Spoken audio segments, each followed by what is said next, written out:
Hello, welcome to the Self-Learning Podcast by Dr. Sushma Singh. Let us start discussion on Unit 7, Components of Decentralized Development, Equal Distribution of Benefits of Development. And our topic is Factors Influencing People's Preferences for Distribution, Society-wide Distributions of Resources. Up to this point, we have looked at attitudes toward desert and equality in small groups. Let us also see how significantly things change when people are asked to make judgments of fairness about society-wide distributions of resources. In such cases, we find the same broad pattern of beliefs with the principles of reward according to contribution domain, but offset to some degree by egalitarianism. For instance, when people are asked to react to the proposition, the fairest way of distributing income and wealth would be to give everyone equal share, we find up to about one-third of respondents agreeing. Much smaller numbers opt for equality, however. When forced to choose between the statements, under a fair economic system, all people would earn about same, and under a fair economic system, people with more ability would earn higher salaries. In a British survey, for instance, 97% of respondents agreed with the proposition, people who work hard deserve to earn more than those who do not, and 84% with the proposition, people would not want to take extra responsibility at work unless they were paid extra for it. Similar questions about the need to reward responsibility and the acquisition of professional skills asked in the International Social Survey Program typically attracted agreement rates of between 70 and 80%. In a Swedish survey, 75% of the sample agreed to the responsibility proposition.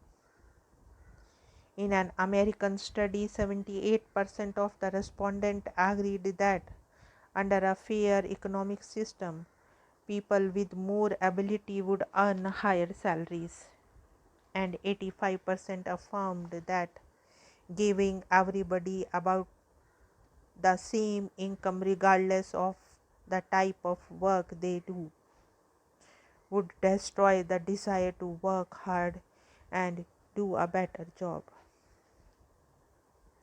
The third and fourth considerations referred to above are represented by the propositions such as if the incomes were more equal, life would be boring because people would all live in the same way. 61% agree, 39% disagree, and income cannot be made more equal because it is human nature to always want more than others. 82% agree, 18% disagree. It is clear from these responses that large majorities of people cross-nationally have a favorable attitude towards economic inequalities that serve to reward and motivate people and that recognize skill and training. Another aspect of processes of equal distribution is a tendency to equality in judgments about the overall pattern of economic distribution of benefits. This tendency manifests itself in two main ways. First, in the view that the current spread of incomes and benefits is too great and that a fair distribution would compress this range somewhat. And second, in the concern that people at the bottom end of the scale are not earning a living wage, that is, a wage adequate to maintain a decent standard of living. A modest degree of egalitarianism in distribution of developmental benefits may stem not from abandoning desert criteria, but rather from applying them to a situation in which the economic or social system is seen to over and under reward various occupational groups. There is, however, another strand to this argument that appears when people are asked about various possible benefits of equality in terms of equal distribution of benefits of development. The proposition of this kind to attract majority assent is that more equality of incomes would lessen social conflict between the people of different levels. Let us now turn to the question of inequality, deprivation, and low incomes. There is a common view that the people at the bottom of the income scale are somehow being prevented from receiving what they deserve. For instance, the proposition most of the people who are poor and needy could contribute something valuable to society if given the chance attracts overwhelming support, 78% in favor and 7% against. Now let us move to the next point, results of the finding. We can sum up this finding as follows. Wherever needs are at stake, people will aim to equalize degrees of unmet need, which means distributing in favor of those in greater need until they are brought up to the same level or the others. Wherever tastes are at stake, they are much more inclined to favor individuals who can derive the greatest utility from the item in question at the expense of equality of welfare. In micro context, as we have seen, people are willing to allocate according to need when they have the opportunity to do so.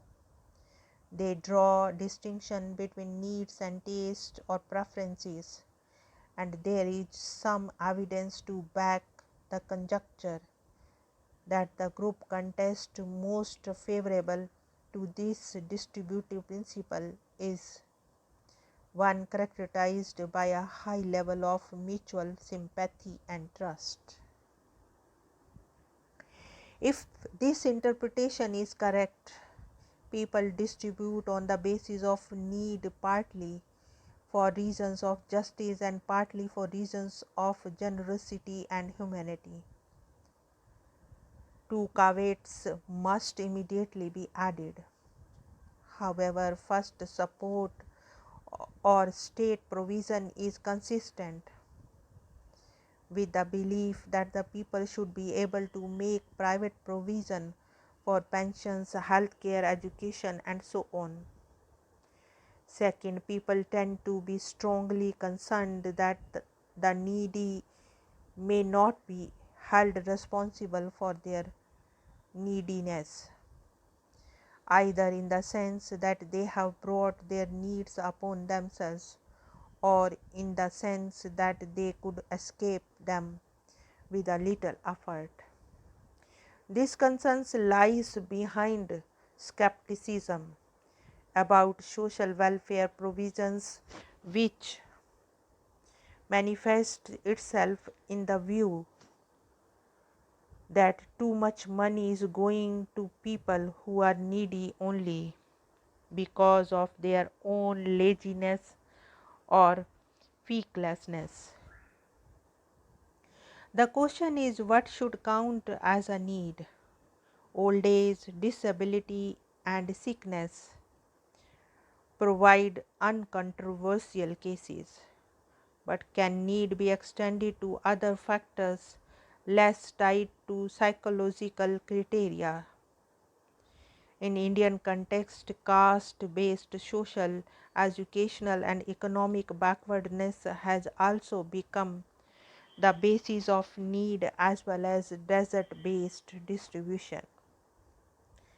Up to now, we have been looking at how people switch among principles of desert, need and equality when asked about fair distribution in different contexts, and also at how they balance the principles against one another when, say, both desert and need considerations are made relevant to a particular decision. Popular conceptions of equality and justice turn out to be pluralistic in both these senses. No single principle seems able to capture all the judgments people make or the distributive procedures they follow. Now let us wind up the session and take rest. Thank you very much for engaging yourself with the Self Learning Podcast.